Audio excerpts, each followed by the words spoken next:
Wanna play?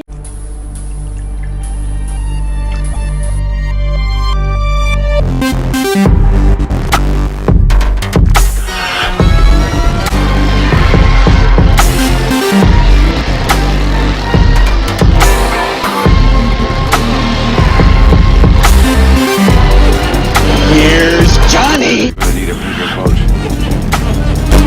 What's your favorite scary movie? We have such sights to show you. It's alive! It's alive! It's alive! Hi, I'm Chucky. Wanna play? Hey everybody, welcome back to Wanna Play. My name is James McKenna, and if you notice an increase of quality, that's because I went and got myself a new camera. My old camera was absolute crap. All you heard in the background was and the audio would get high and low, and it was garbage, and it's just really dumb. So I just went and got myself a new camera. Deal with it.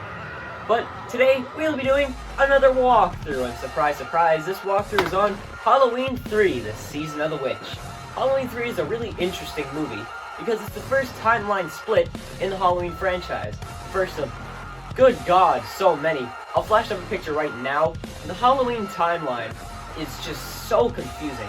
It goes Halloween 1 through 6, Halloween 3 is just in the middle because it doesn't actually have Michael Myers killing anybody in this movie, as we will see. And then it goes Halloween 1, 2, H2O, and Resurrection, and then all of a sudden Rob Zombie comes in with remakes, and then all of a sudden it goes Halloween 1 and then Halloween 2018. It's so confusing, but yeah, this is the first timeline split, and it's a super interesting movie. This movie came about because John Carpenter and Deborah Hill, when they did the original Halloween, they wanted to do an anthology series, kind of like the Twilight Zone, where it would be a different story every year, but the original Halloween was just so big that they decided to continue on with Halloween 2, but that was supposed to be the end of Michael Myers. He wasn't supposed to come back at all, and they started it with this movie, the third one, which doesn't have any Michael Myers. Instead of weird Irish toy maker Stonehenge magical thing. It sounds really stupid, and trust me it is, but it's a fun 80s kind of stupid. I absolutely love this movie, as we will see. So without any further ado, let's get straight into it.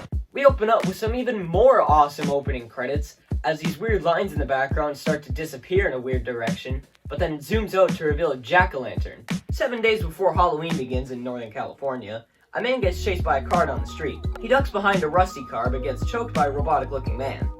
He pulls a chain though, which brings another car down to squish his attacker, and then 1 hour later we see a news report from a gas station saying that a piece of the Stonehenge was stolen, and then we get the first musical cue of this Kool-Aid jam.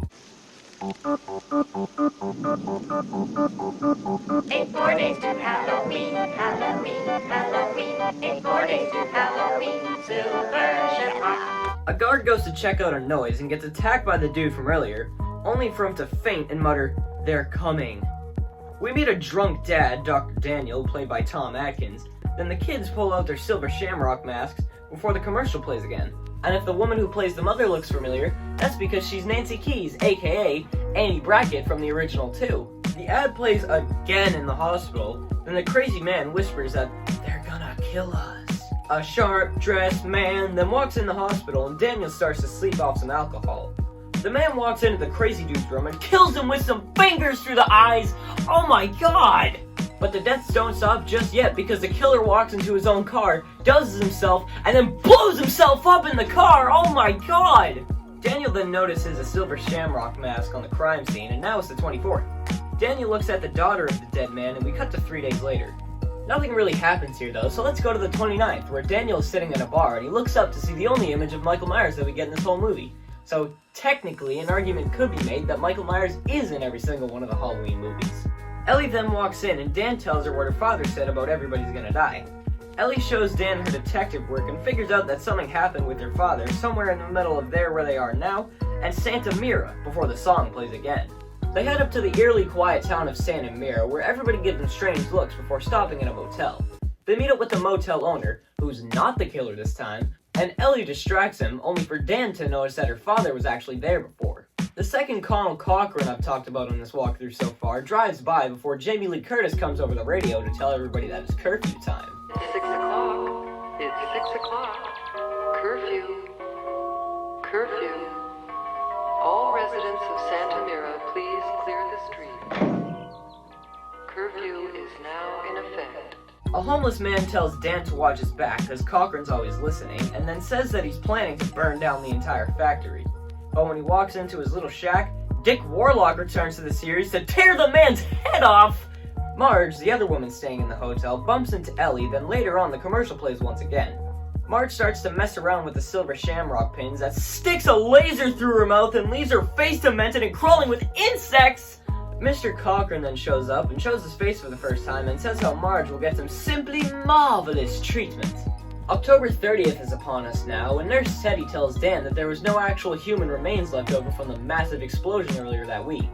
The Kupfer family here then walk into the Silver Shamrock factory to go for a tour of the facility, and then Cochran allows Dan and Ellie to join them. Cochran gives little Bud a pumpkin mask, and then Ellie notices her father's car by a guarded shed, but she isn't allowed anywhere near it.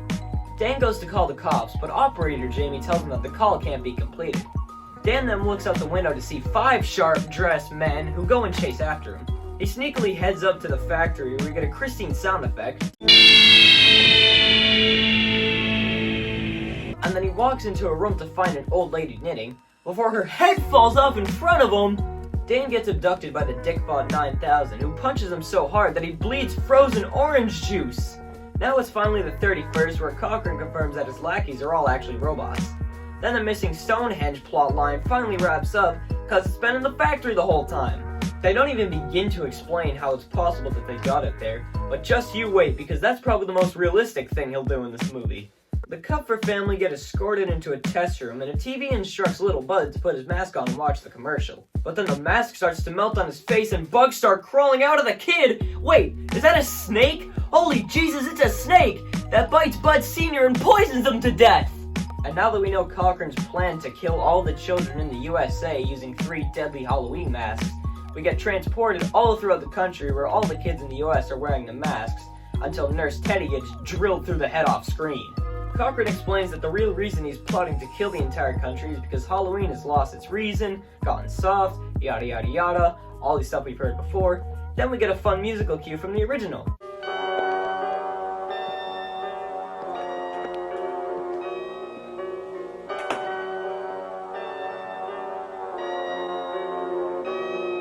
Cochran ties up Dan and puts a mask on him before putting on the TV to try and kill him.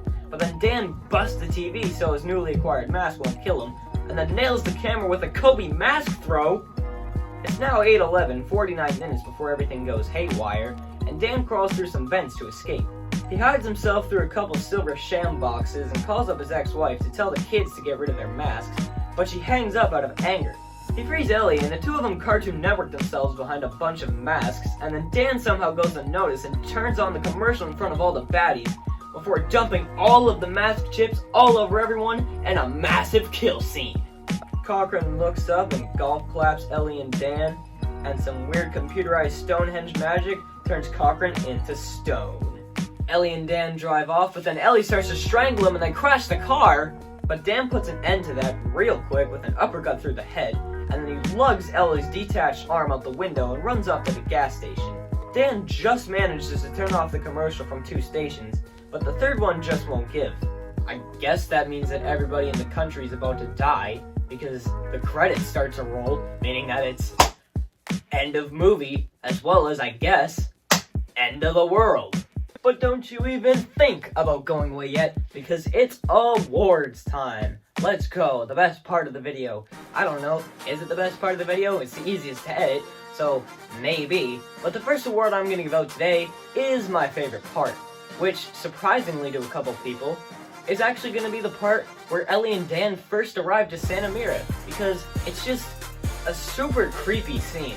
They walk up, and you just see all the residents staring at them in the creepiest way possible, and you know something's up.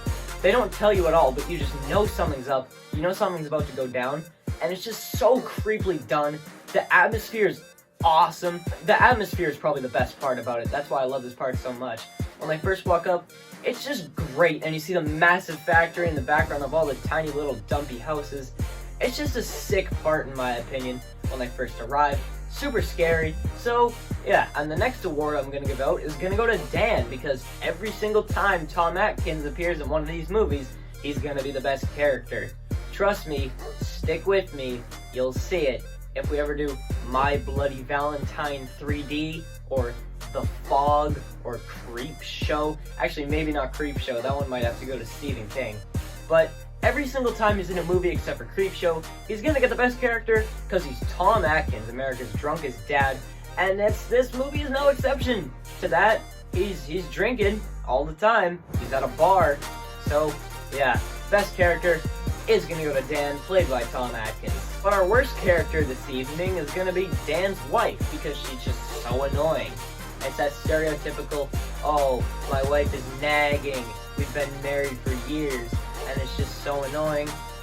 But it actually is annoying. She actually lives up to what they're trying to do with her. It's a super annoying character, and I get that's what they're trying to go with, and it really works. It works for Cult of Chucky, which is why it works here again. See, it happens sometimes. The worst character can actually be written to be the worst character, and definitely the worst character in this one is Dan's annoying, nagging wife, even though she is played by an actress who was also in the other two movies, which is kind of great, but just the character is so annoying that it just has to be this. The scariest scene yet again is gonna go to another death, which is Bud Jr.'s death, because by God, this death was terrifying in multiple ways. Just the first time you see it, you had no clue what's going on, and then snakes and bugs appear out of his mouth. That's terrifying.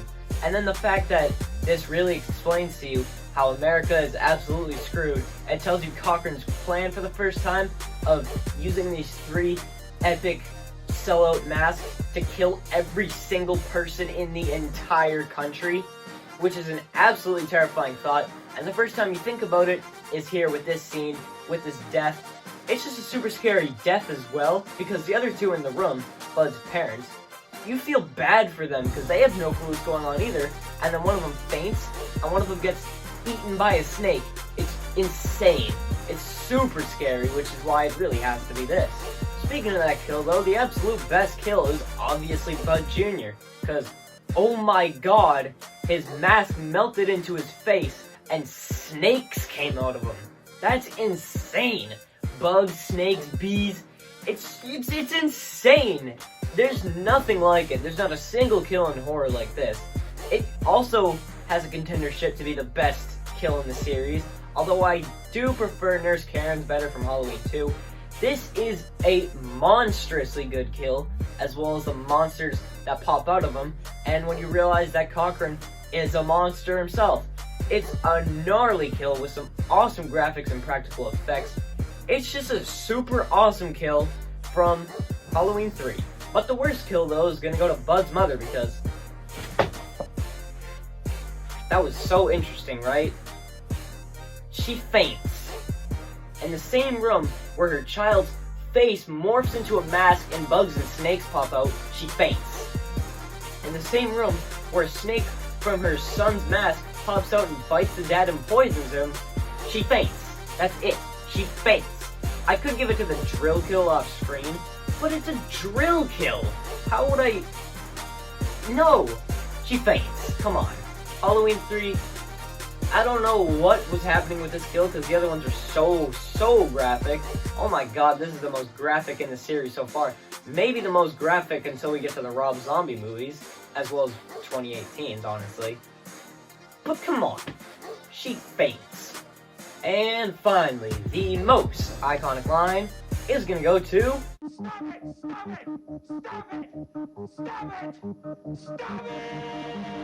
Definitely the most parodied and referenced in this film is just Tom Atkins screaming, "Stop it!" over and over and over.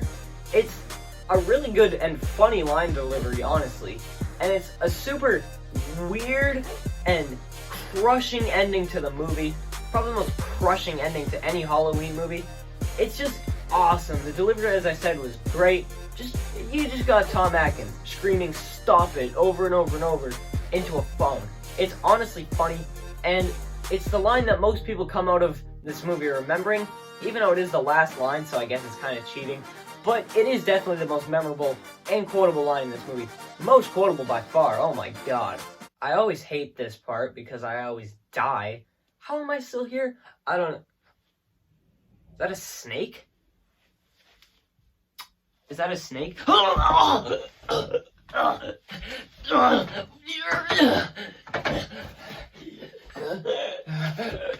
all gonna die.